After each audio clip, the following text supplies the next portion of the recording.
How to add EBT card to Sam's Club app. Hello everyone, I am Bishaka and welcome to our channel.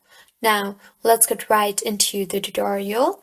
Before you begin, make sure you have the app's latest version installed to set up your EBT card, and if not, then go ahead and update your application to its latest version. Further, add items to your card and then proceed to check out and tap on the Manage Payments option you see there to add your EBT card.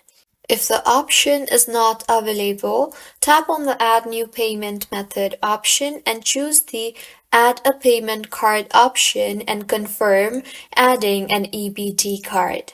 Next, go ahead and provide your first name and last name along with the full card number. After validation, continue the checkout process and select EBT as the payment method and complete the payment. So, this is how you can add EBT card to Sam's Club app. If you find this tutorial helpful, please like the video and do subscribe to our channel for more contents like this. Thank you for staying with us until the end.